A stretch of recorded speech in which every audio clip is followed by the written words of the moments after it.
Bonjour et bienvenue sur The Nomadic Lifestyle. Moi, c'est Sarah, une nomade dans l'âme qui vit et voyage autour du monde depuis plus de 10 ans. Sur ce podcast, je te parlerai donc de voyage, de backpacking, d'expatriation, de style de vie nomade, de randonnée, bref, de tout ce qui a trait à la vie en vadrouille à explorer notre merveilleuse planète. Tu y trouveras des conseils d'organisation et de préparation de voyage et de randonnée, de matériel, de sécurité, des trucs pour ne pas trop dépenser et beaucoup plus encore.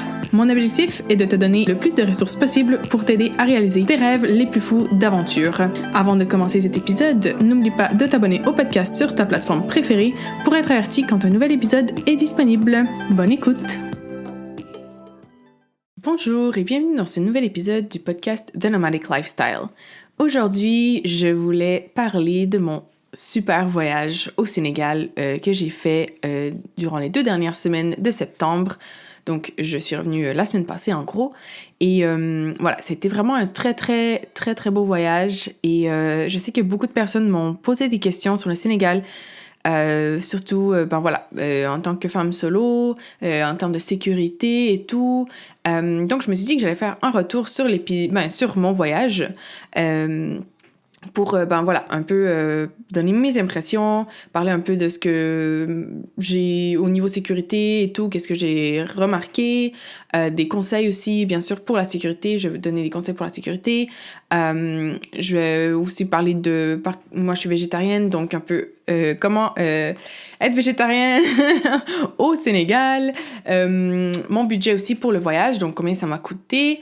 Et ensuite, je voulais te donner des conseils pratiques pour l'hébergement, la nourriture, les transports, etc.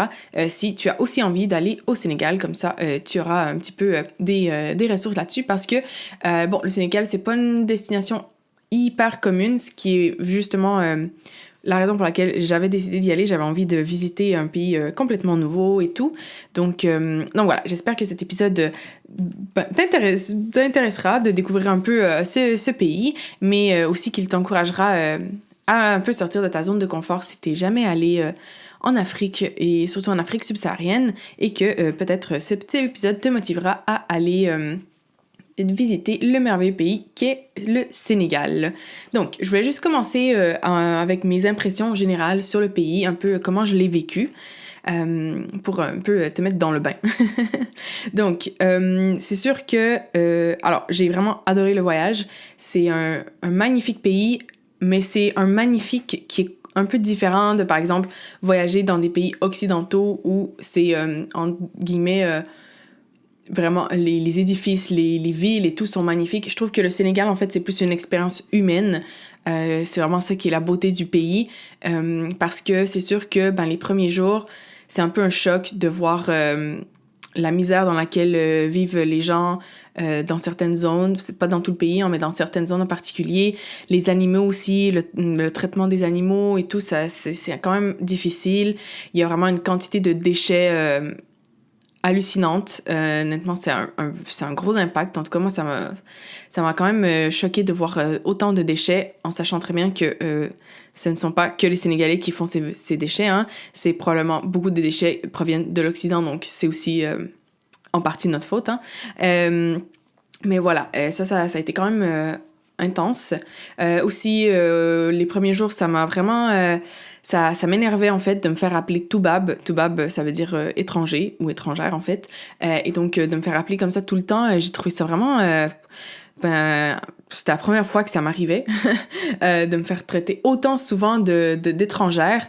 Et voilà, ça m'a quand même affectée, je dois dire, parce que je me sentais vraiment comme mise à l'écart et je me dis, ça m'a fait vraiment faire réfléchir, en fait, sur le fait que c'est probablement aussi un peu comment se sentent les personnes de minorités culturelles dans nos pays. Donc, ça a été quand même intéressant de vivre cette expérience. Aussi, quelque chose qui a été quand même fatigant à la longue, c'était de devoir négocier pour tout et d'avoir un peu toujours l'impression de me faire avoir. Parce que c'est sûr qu'ils essaient avec les touristes d'augmenter les prix et voilà, mais c'est vraiment la fatigue de toujours devoir négocier les prix.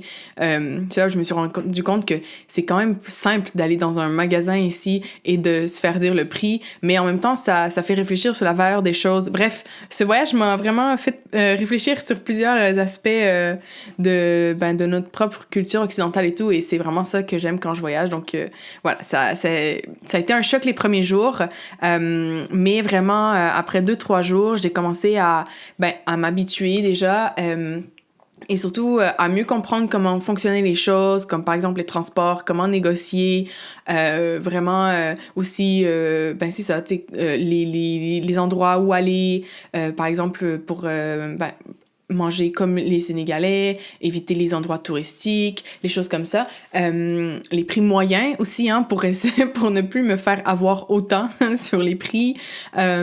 Et aussi, d'un peu de voir au-delà de la pauvreté, des déchets et tout, et vraiment me concentrer sur, en fait, les gens que je rencontrais, l'expérience humaine, plus que ce qu'on voit de prime abord dans le pays. Donc, vraiment... c'est après voilà, les 2-3 premiers jours, je me sentais comme chez moi. J'avais vraiment ce sentiment d'être comme chez moi, parce que les gens sont vraiment hyper gentils. C'est vraiment ils sont hyper généreux. Ils vont vraiment t'aider si tu as des problèmes. Moi, à chaque fois, les gens ils ont été super gentils. Ils ont essayé de m'aider le plus possible. Donc vraiment, et c'est une culture hyper riche, hyper intéressante, très profonde, ils sont très philosophiques. Donc c'est vraiment philosophique, ou ils sont très philosophes. Bref. Donc vraiment, ça a été vraiment pour ça l'aspect que moi j'ai préféré. Comme d'habitude, c'est toujours l'aspect que je préfère, les gens que je rencontre, échanger avec les gens. Donc aussi vraiment le rythme tranquille, en fait, de la vie là-bas. Ça change vraiment de notre rythme de vie effréné. Donc ça a été vraiment trop, trop bien. Donc j'ai vraiment adoré mon voyage. C'est un magnifique pays. Il y a vraiment des endroits, mais sublimes.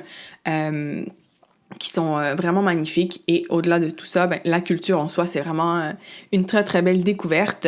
Par contre, je ne suis pas certaine que je conseillerais le Sénégal comme premier voyage solo. Parce que, voilà, il faut quand même savoir bien se débrouiller, ne pas avoir peur d'aller parler aux gens, de leur demander des infos, de demander de l'aide, parce qu'il y a vraiment pas beaucoup de ressources disponibles en ligne, même des guides de voyage et tout, j'en ai vraiment pas trouvé beaucoup. Donc, sur le Sénégal en général et tout, il y a pas beaucoup de ressources en ligne, les horaires d'autobus, voilà, les trucs comme ça, c'est pas comme en voyager en Europe ou en Amérique du Nord, où tu peux utiliser Google Maps ou des trucs comme ça pour savoir les transports, ou même faire des recherches et tout. C'est vraiment compliqué d'avoir des informations. Donc, il faut vraiment savoir s'arranger pour pouvoir voyager au Sénégal. Donc, c'est un magnifique pays, mais je conseillerais pas nécessairement comme première destination de voyage solo, sauf si tu as vraiment envie d'un méga challenge. Et là, tu vas être challengé. Et le reste, ça va être... voilà, d'autres voyages, ça va être hyper facile par rapport à ça. Donc voilà un petit peu. Le deuxième point que je voulais aborder, c'est aussi justement la sécurité, et en tant que femme solo, comment est-ce que j'ai trouvé le pays et tout, et mes conseils à ce propos. Donc, déjà, avant de partir, il y avait tellement de gens qui étaient genre « Oh my God, mais le Sénégal, tu vas au Sénégal toute seule, mais c'est dangereux, fais attention, oh my God, et tout. » Et les gens, vraiment, genre, je voyais l'inquiétude, mais sur leur visage, là, comme si je leur avais dit que j'allais, genre, en zone de guerre, ou je sais pas.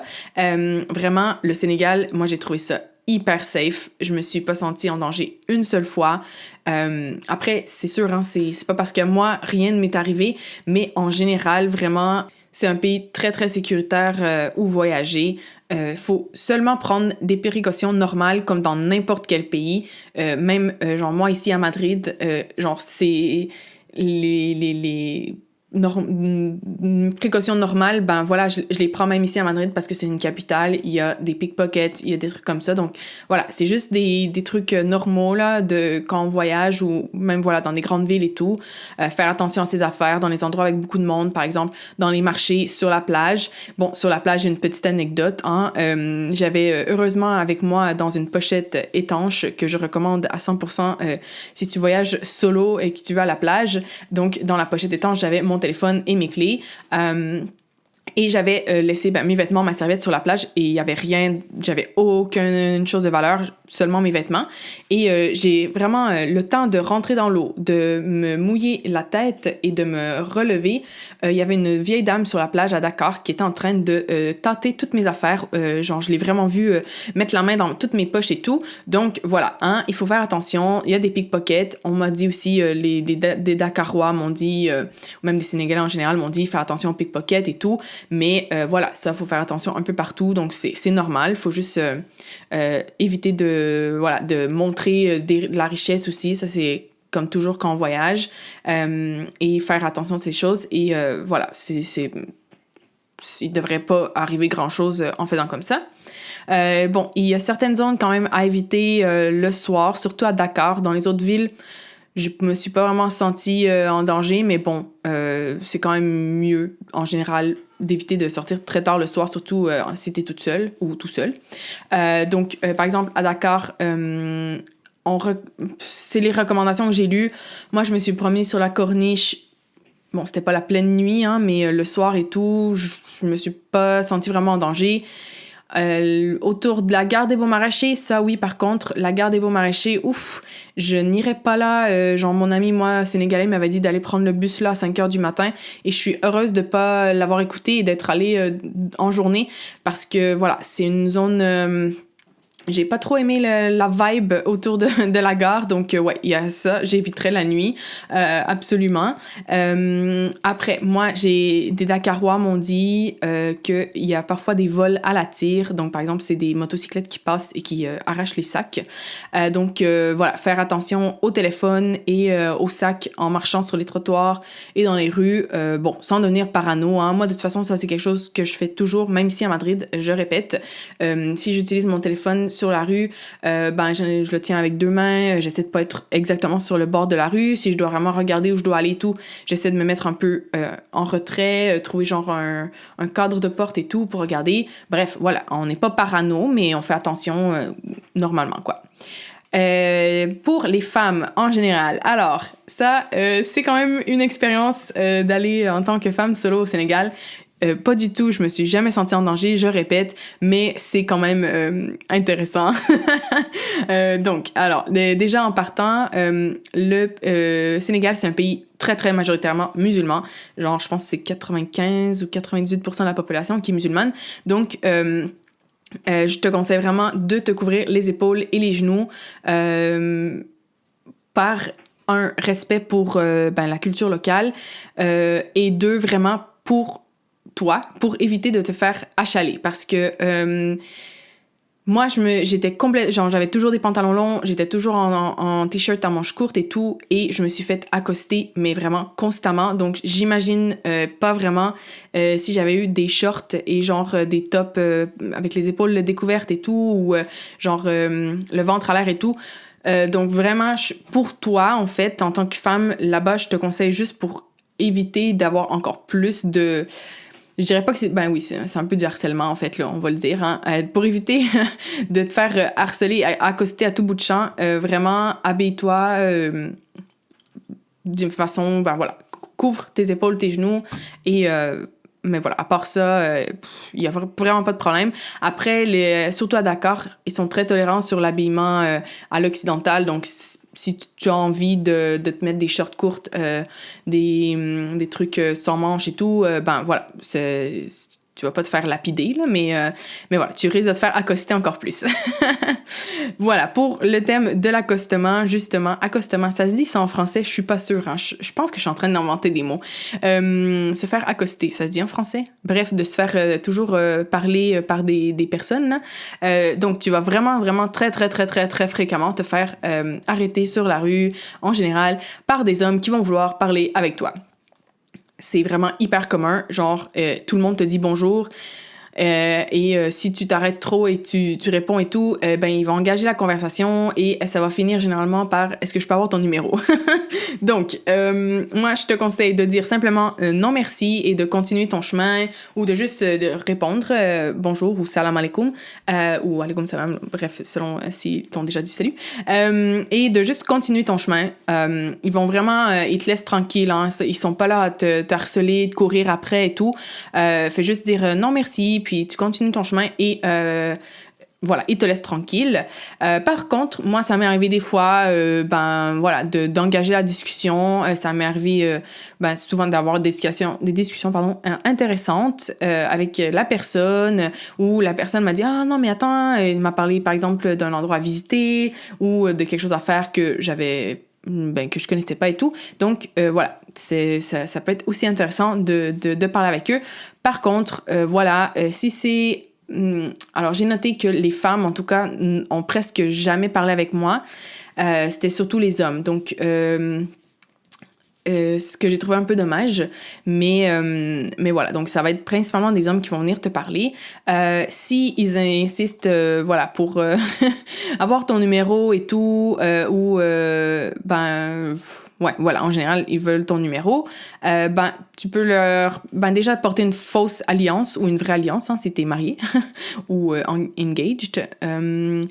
Dis simplement que t'es marié et généralement, ça suffit pour qu'ils te laissent en paix.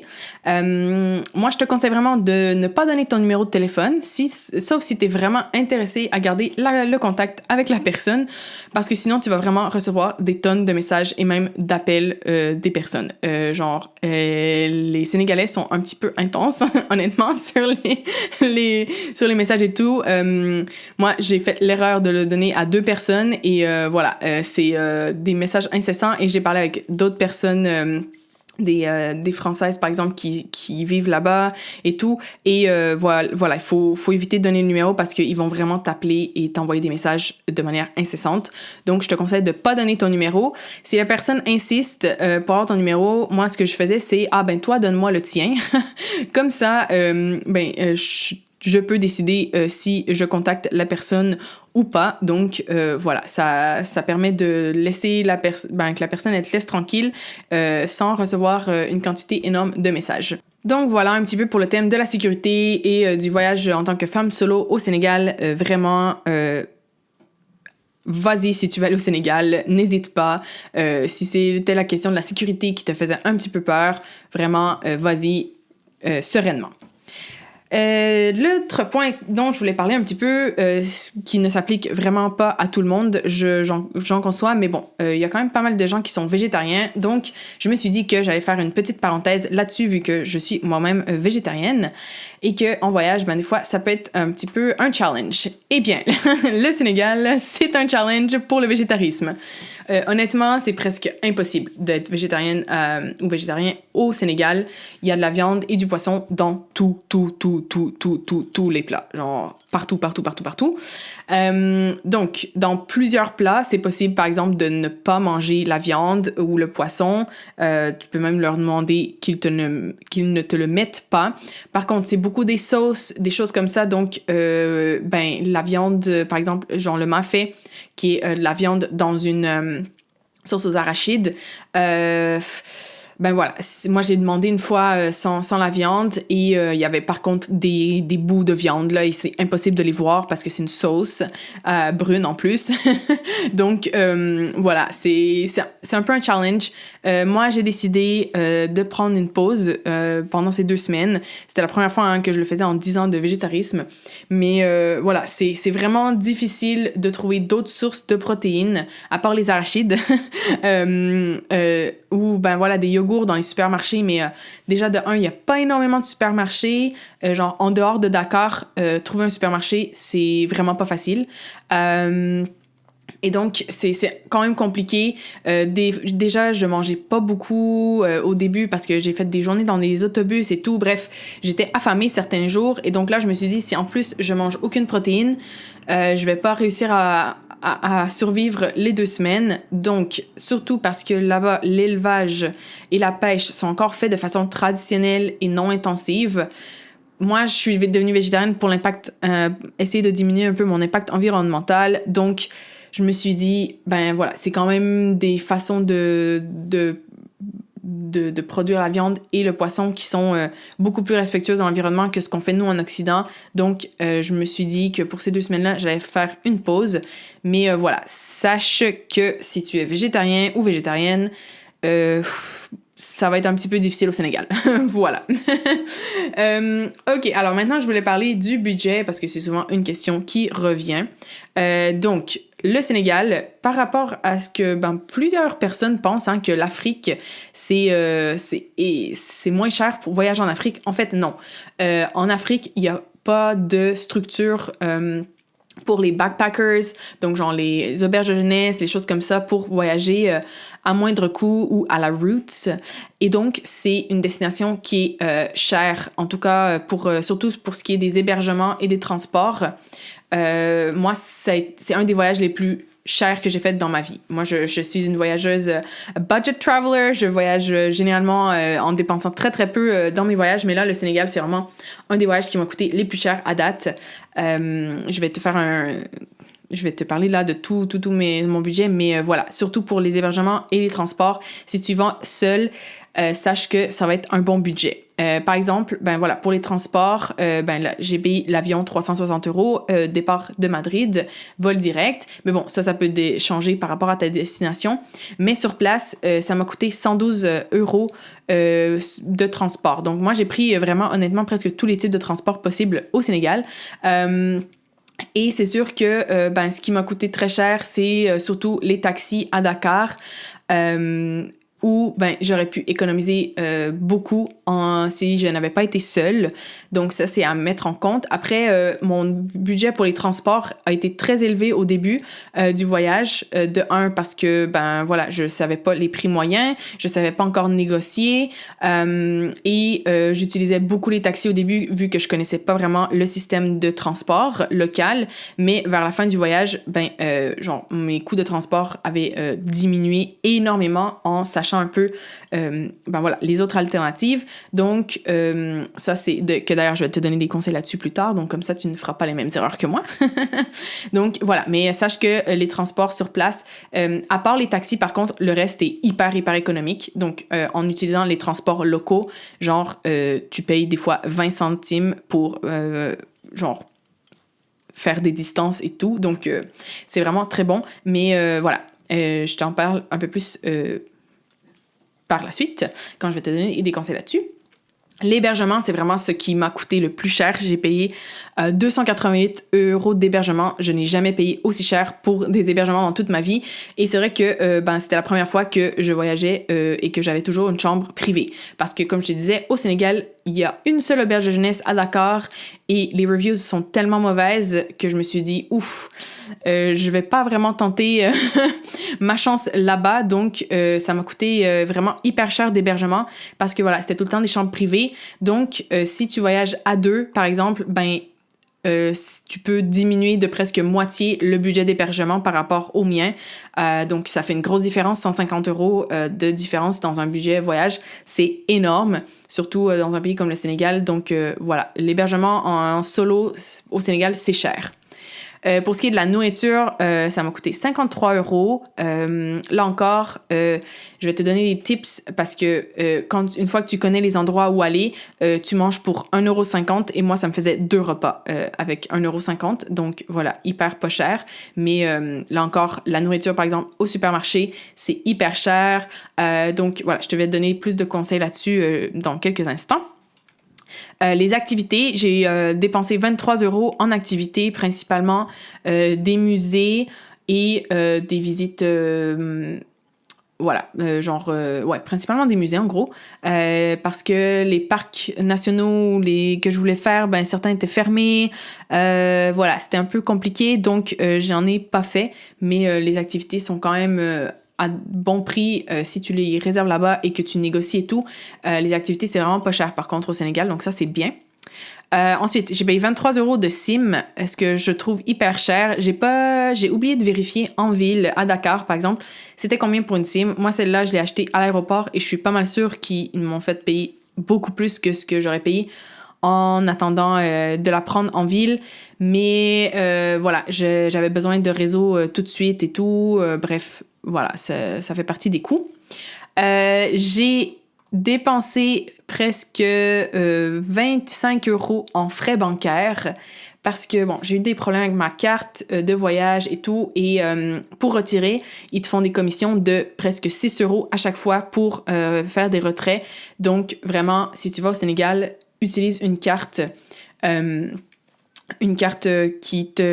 voyage où tu ne paies pas les frais de retrait parce que 28 €, c'est ce que j'ai, genre c'est plus que les activités. Donc j'aurais pu faire le double d'activités juste avec le budget que j'ai dépensé en frais bancaires. Donc vraiment erreur à ne pas commettre si tu vas au Sénégal ou partout ailleurs. Hein. Voilà, moi j'ai eu un problème avec ma carte de voyage, donc c'est pour ça que j'ai pas pu l'utiliser et que ça m'a fait tous ces frais. Mais voilà, utilise une carte de voyage qui te rembourse tes frais, ça vaut la peine. Donc, en tout, le total, j'ai dépensé sur place, donc sans compter les vols, l'assurance et tout, que je vais t'en parler juste après. Ça m'a coûté sur place 530 €, soit 40,77 € par jour.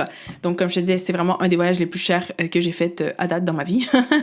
Et au total, en incluant le vol, les assurances, les médicaments pour la malaria, les frais bancaires et tous les hébergements, les transports, etc. Que je viens de t'énumérer, ça m'a coûté au total 970 €, soit 75 € par jour, ce qui est énorme, en tout cas, pour mes standards à moi. Donc, voilà un petit peu pour le budget. Comme je te disais, c'est pas une destination économique, le Sénégal. C'est sûr que si tu y vas à deux, ça permet de vraiment faire des économies d'échelle, mais ça reste quand même une destination assez coûteuse par rapport à d'autres endroits sur notre belle planète Terre. Voilà. Donc, maintenant, je voulais te donner un peu de conseils pratiques pour si tu veux aller au Sénégal, comme ça, pour bien préparer ton voyage. Et donc, je voulais te donner déjà quelques conseils sur les choses à apporter si tu vas au Sénégal. Donc, encore plus qu'ailleurs, parce que moi, je conseille toujours un sac à dos, mais là, au Sénégal, pour moi, c'est genre à 10 000 % mieux de voyager avec un sac à dos là-bas parce que les rues, ce sont de vrais chantiers. Il y a des flaques d'eau partout durant la saison des pluies.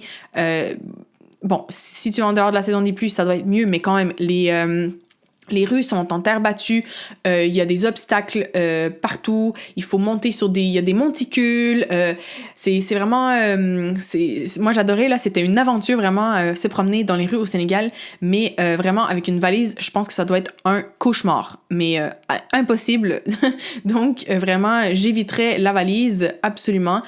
Aussi, dans les transports, pour se déplacer entre les villes et tout, c'est beaucoup, beaucoup plus simple avec un sac à dos que tu peux garder avec toi parce que là encore, les valises, bon, ils les mettent sur les toits des bus. Moi, par exemple, il y a une pluie diluvienne quand je revenais de Saint-Louis et j'ai pas trop compris les valises, comment elles ont fait pour ne pas être complètement trempées sur le toit du bus parce que vraiment, ça a été une pluie de 15 minutes, mais diluvienne. Donc voilà, je te conseille un petit sac à dos si tu réussis, que tu peux garder avec toi dans les transports et tout. Ça va être beaucoup plus pratique pour tout, en fait. Ensuite, pour ce qui est des souliers, là encore, la saison des pluies, il pleut beaucoup. Il y a vraiment des énormes flaques. Ça m'est arrivé d'avoir de l'eau jusqu'à mi-mollet. Donc, je te conseille vraiment de prendre des souliers qui ne craignent pas l'eau et avec lesquels tu peux marcher durant longtemps et qui, genre, dans des conditions presque de randonnée. Parce que, comme je te disais, il faut souvent, genre, monter sur des bouts de béton, de bois, éviter des flaques, monter, descendre des trottoirs, mais qui sont genre défoncés. Bref, c'est vraiment... voilà, c'est sportif se promener, donc il faut avoir des bons souliers qui résistent à ce genre de conditions. Bien sûr, ça c'est en saison des pluies. Moi, j'ai été durant la saison des pluies, donc je sais pas, durant la saison sèche, j'imagine, les flaques, ils doivent presque pas en avoir. Donc ça, au moins, peut-être que c'est moins important que les souliers résistent bien à l'eau, mais pour ce qui est des chaussures de marche confortables, ben, comme dans n'importe quel voyage, mais je te dirais encore plus au Sénégal, c'est important d'avoir des bons souliers. Là encore, durant la saison des pluies, du chasse-moustique, très très très important parce que tu vas te faire dévorer sinon, mais même avec le chasse-moustique, moi je me suis fait dévorer certaines journées, donc vraiment important, surtout parce qu'il y a des risques de malaria, donc à ne pas oublier absolument. Aussi, pour la saison des pluies, des vêtements léger, vraiment, parce qu'il fait chaud, mais hyper chaud, genre.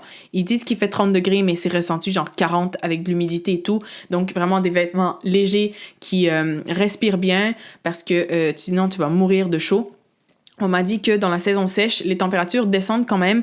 Donc là, peut-être avoir une petite veste ou un truc comme ça, c'est bien, mais il fait quand même chaud. Genre, dans le sens que c'est quand même... c'est des températures plaisante, mais il fait un petit peu plus froid, donc à prévoir peut-être une petite veste ou un truc comme ça. Ensuite, je te conseillerais d'apporter du papier de toilette si tu n'aimes pas utiliser genre les bidets ou les genres de douchettes, parce que voilà, c'est ce qu'ils utilisent là-bas, donc... si c'est un problème pour toi, apporte-toi du papier de toilette. Parce que, bon, après, dans les musées, des trucs comme ça, il y en a. Mais à part ça, dans le reste, même dans les Airbnb, dans les hôtels et tout, il n'y avait pas toujours de papier de toilette. Donc, à faire attention si c'est quelque chose qui te gêne d'utiliser d'autres moyens pour te nettoyer. Voilà. Et comme je disais, pour les femmes, vraiment, pour les vêtements, j'éviterais de mettre des tenues courtes pour éviter l'attention masculine non désirée. Ensuite, pour les transports.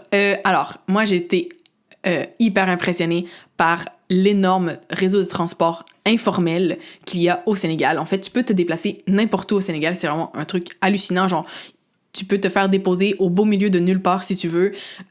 C'est vraiment fou. Tu peux prendre l'autobus n'importe où, ou genre un taxi collectif, ou bref, genre c'est hallucinant. Donc ça, c'est vraiment cool. Et donc, voilà, ce réseau de transport informel, voilà, c'est pas des compagnies et tout, il n'y a pas d'horaire, ça passe quand ça passe, ça part quand c'est plein. Donc voilà, c'est souvent des taxis collectifs ou ce qu'ils appellent des Njanganjai, qui sont des genres de mini-autobus colorés et tout, ils sont vraiment nice. C'est une expérience, je recommande vraiment de les prendre, de prendre tous les moyens de transport possibles au Sénégal, parce que c'est une expérience en soi, moi j'ai adoré. Par contre, voilà, comme c'est informel, il n'y a pas vraiment de... Genre toi, quand t'arrives là, moi à chaque fois, je me demandais, mais comment les gens font pour savoir où ils peuvent prendre l'autobus, où ils peuvent descendre, où ils peuvent monter et tout. Donc, vraiment là, c'est pour ça que je te disais, il faut vraiment pas hésiter à demander aux locaux, aux locals, je sais que ça ne dit pas en français, mais bon, bref, donc aux locals, pour avoir des informations sur où prendre ces moyens de transport un peu informels. Donc, mais ce que j'ai compris après 2 semaines, c'est que généralement, à partir des gares, bon, ça c'est assez évident, hein, ça je le savais, mais c'est surtout aussi sur les axes routiers principaux. Quand il y a ça aussi, c'est que tu le découvres en te promenant, hein, c'est pas vraiment évident, mais sur les principaux axes routiers, il y a souvent des genres de places où là tu vas avoir plein d'autos, et ça c'est des chauffeurs de taxi informels, clandestins, qui vont t'amener où tu veux, tu dis où tu veux aller, et une fois que le taxi ou le Njanganjai, qui est ce minibus là, ils sont pleins, ils partent, et voilà, donc voilà, ça c'est, mais je te conseille vraiment, pour l'expérience, d'utiliser ce genre de transport, et 2 aussi parce que ça va être la meilleure façon de te déplacer, d'aller où tu veux, et ça va être aussi la plus économique par rapport aux autobus genre à l'européenne, qui sont beaucoup plus chers. Par contre, si je peux te conseiller, si tu as le choix entre un taxi collectif, donc qui est une auto normale, où les gens, tu rentres à 4 ou 5 dans le taxi, c'est beaucoup plus rapide que le Njanganjai. Le Njanganjai, qui sont ces mini-autobus, ils sont souvent en panne, ils s'arrêtent vraiment littéralement à tous les 2 mètres. C'est un truc hallucinant. Genre, moi, j'ai fait 100 km de Dakar à Mbour. Avec le Janganjai, ça m'a pris 4 heures à l'aller.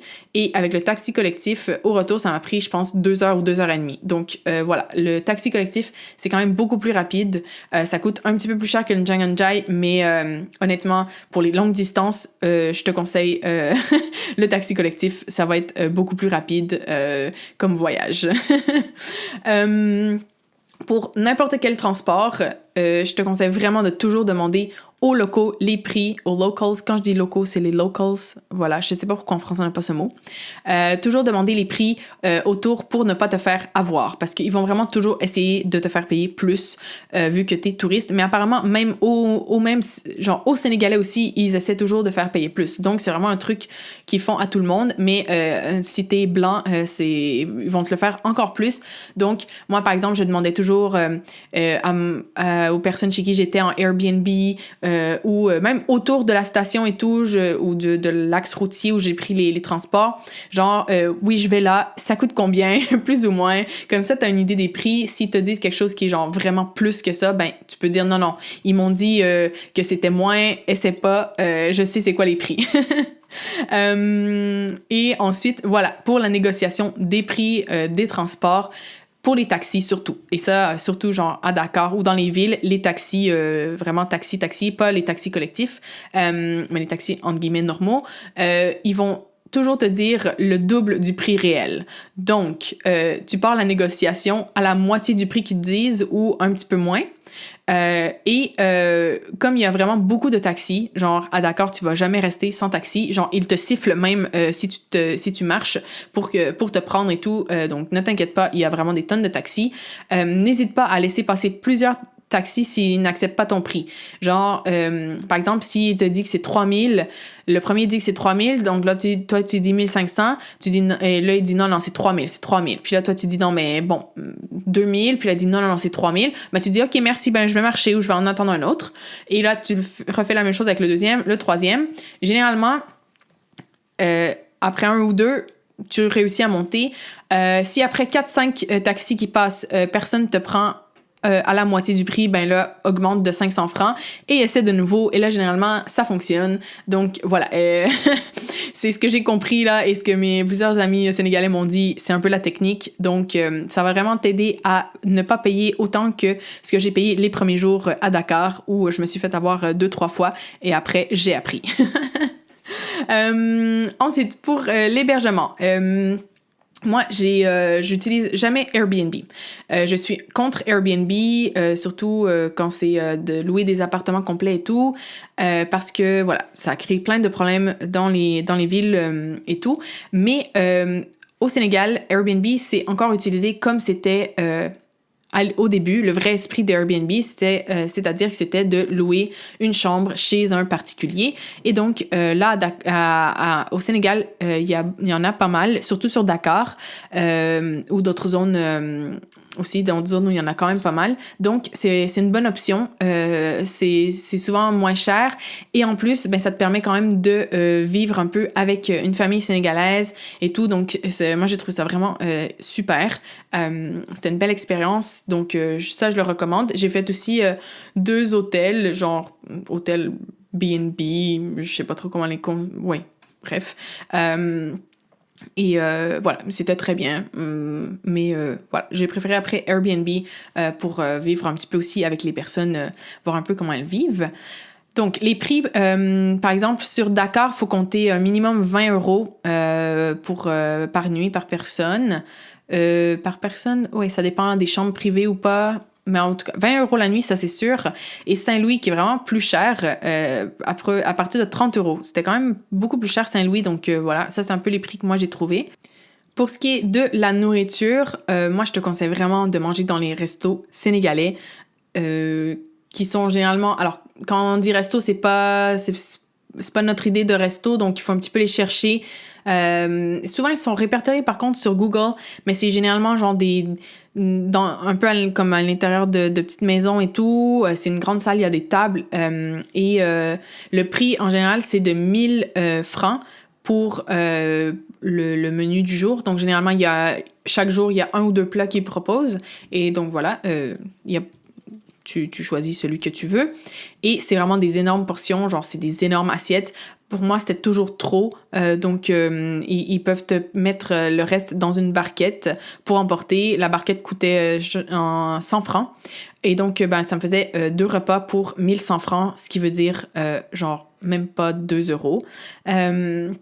Donc voilà, je te conseille vraiment d'aller dans ce genre de resto-là. De un, parce que c'est la vraie nourriture sénégalaise et c'est vraiment délicieux, mais genre tellement bon. Et de deux, parce que voilà, dans les restos genre touristiques et tout, ils vont te faire payer mais des prix hallucinants, genre 5-6 fois ce prix pour de la nourriture qui généralement est même moins bonne. Donc, je te conseille vraiment d'aller dans les restos typiquement sénégalais. C'est vraiment délicieux et voilà, tu vas adorer, j'en suis sûre. Pour les supermarchés, comme je te disais tout à l'heure, là, quand je parlais du budget, la nourriture au supermarché est hyper, hyper chère. Je me demande vraiment comment les gens au Sénégal font pour acheter de la nourriture au supermarché parce que c'était très, très cher. Donc, c'est vraiment plus économique de manger au resto, en fait, et d'acheter des choses aux vendeurs de rue où il y a aussi des boutiques. Genre, à tous les coins de rue, il y a des boutiques qui sont ouvertes, genre, hyper tard le soir et déjà hyper tôt le matin. Et là aussi, ils vendent les trucs un peu plus dont on a besoin quotidiennement et tout. Et ils sont généralement moins chers que les supermarchés, donc je te conseille ça. Mais vraiment, les supermarchés, c'est hyper cher. Par contre, moi, je suis allée genre 2-3 fois parce que j'étais fatiguée de devoir négocier les prix. J'avais envie qu'on me dise juste les prix. Mais non, mais c'est une petite blague, là. Mais aussi, genre, j'avais envie à un moment donné, genre, d'un yogourt ou un truc comme ça. Et ça, on les trouve pas vraiment dans les boutiques. Donc voilà. Mais ça, c'est les fois où j'ai été au supermarché, j'ai regretté par la suite parce que ça m'a coûté genre 3-4 fois ce que m'aurait coûté un repas. Et ça m'a moins rempli qu'un repas sénégalais. Donc, voilà. Et pour ce qui est de l'eau, alors l'eau n'est pas potable. En tout cas, nous, on peut pas vraiment la boire, là, sauf si on veut avoir une diarrhée pendant plusieurs jours. Donc, alors moi, c'était un test, le Sénégal aussi, voir si je voulais m'acheter ou non un filtre pour l'eau. Et j'ai décidé que oui, parce que c'est hallucinant la quantité de plastique qu'on produit en buvant de l'eau en bouteille tous les jours. Donc, voilà, je te conseille soit d'apporter un filtre, soit, si tu restes 2-3 jours au même endroit, achète une cruche d'eau de 10 litres qui coûte 1000 francs et remplis ta bouteille avec ça. Ça va te coûter beaucoup moins cher que d'acheter des bouteilles à l'unité. Ça réduit aussi la quantité de plastique utilisée, donc c'est quand même bien aussi. Finalement, un petit point que je trouve vraiment hyper important, dont je vais te parler ici, et dont je reparlerai, je pense que je vais faire un épisode dédié juste à ça d'ailleurs, c'est d'apprendre un petit peu de Wolof pour aller au Sénégal. Si tu veux voyager hors des sentiers battus et vivre un peu comme les gens les Sénégalais en fait, je te conseille d'apprendre quelques mots, quelques phrases pour pouvoir communiquer avec les gens. Parce que, et même si tu voyages pas, genre à la roots, en voyageant, un peu plus, comme les personnes, les Sénégalais font et tout, apprendre les transports en commun et tout, je te conseille d'apprendre à dire juste quelques petits mots, petites phrases en Wolof. Ça prend vraiment, vraiment pas beaucoup de temps. Je vais faire un post d'ailleurs sur Instagram avec les mots les plus importants comme ça. Si tu as envie d'apprendre quelques mots de Wolof avant ton voyage au Sénégal, tu pourras aller le trouver. Voilà, juste apprendre à dire bonjour, ça va, s'il vous plaît, merci, au revoir, parce que ça fait vraiment énormément plaisir aux personnes, et ça dans n'importe quel pays, hein. Là je te parle du Sénégal, mais en général, ça fait toujours plaisir aux gens qu'on essaie de faire un petit effort de parler leur langue. C'est vraiment pour moi, c'est une marque de respect envers eux, c'est une marque d'intérêt envers leur culture, et donc voilà, et ça coûte vraiment rien d'apprendre 5 mots. Et surtout, en fait, ça va te faciliter la vie parce que, comme je te disais, il n'y a pas beaucoup d'informations sur le Sénégal, donc tu vas vraiment avoir besoin d'aller parler aux gens pour comprendre un peu où prendre les transports, où aller, quoi faire, etc. Donc, et en dehors de Dakar et de Saint-Louis, j'ai noté qu'il y a quand même moins de gens qui parlent bien le français. Donc, ça peut être utile de connaître quelques mots, quelques expressions pour pouvoir te débrouiller en dehors des villes. Et voilà. Et moi, en sachant dire littéralement genre 3 phrases, les gens étaient tellement contents, mais ça a créé vraiment des belles discussions. Les gens, ils m'ont montré des choses que si j'avais pas démontré cet intérêt pour leur culture, apprendre le Wolof et tout, genre, ils auraient probablement passé leur chemin et tout. Donc, vraiment, si tu veux vivre une belle expérience humaine, moi, je te conseille de faire ça, d'apprendre quelques mots. Ça va vraiment t'aider et ça fait vraiment plaisir aux gens. Donc, c'est toujours une belle chose, en fait. Moi, je trouve d'essayer d'apprendre quelques mots d'une autre langue. Donc, voilà un petit peu ce retour sur mon voyage au Sénégal. Bon, c'est un peu un long épisode, désolée. J'avais pas mal de choses à dire, mais comme je disais, il n'y a pas vraiment beaucoup de ressources sur le Sénégal, donc je me suis dit, si des gens sont intéressés à y aller, autant donner un petit peu de conseils ici pour faciliter leur voyage. Donc, j'espère que ça t'a plu, que ça t'inspire à aller au Sénégal. Si tu as des questions, n'hésite pas, évidemment, à me contacter, soit par email à thenomadiclifestylepodcast@gmail.com ou sur Instagram à Sarah la Nomade. Ça va me faire plaisir d'échanger avec toi sur le Sénégal. J'ai vraiment adoré. Donc, d'ailleurs, je veux y retourner et passer au moins un mois. On verra quand, mais j'ai vraiment, vraiment beaucoup aimé. Donc voilà. Si tu as des questions, n'hésite pas. N'hésite pas non plus à partager cet épisode avec des gens que tu connais qui pourraient être intéressés à aller au Sénégal. Ça aide le podcast à se faire connaître et aussi les gens à aller découvrir de belles destinations. Donc, ça me fait hyper plaisir. Voilà, et je voulais te laisser sur une citation qui, je trouve, représente tellement bien ce que j'ai vu au Sénégal.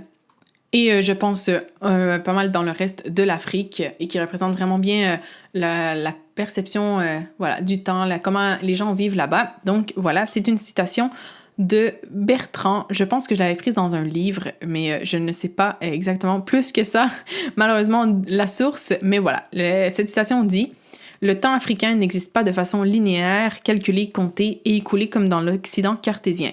Il n'est pas découpé en heures, en minutes et en secondes. Les fractions de secondes sont une abstraction, voire une aberration. Le temps africain est plutôt découpé par des épisodes de vie quotidienne et non par une décision scientifique arbitraire. La vie est rythmée comme la musique qui résonne si souvent sur ces terres. » Voilà, je trouve que ça représente vraiment bien ce que j'ai vu au Sénégal, ce que j'ai vécu, cette sensation vraiment de paix, de calme, de sérénité. Bon, le calme, ça dépend dans quels endroits, mais quand même, genre, le rythme de vie hyper tranquille, hyper chill, posé, et qui fait vraiment du bien. Voilà, donc j'espère que cet épisode t'a plu et je te retrouverai dans 2 semaines avec un nouvel épisode. Ciao! Merci d'avoir écouté cet épisode jusqu'à la fin. Tu trouveras toutes les ressources mentionnées dans la description de l'épisode. Et n'oublie pas de t'abonner au podcast sur ta plateforme préférée et de laisser un avis. C'est une façon simple et gratuite d'encourager le podcast. On se retrouve pour le prochain épisode et en attendant, je te souhaite de vivre de merveilleuses aventures.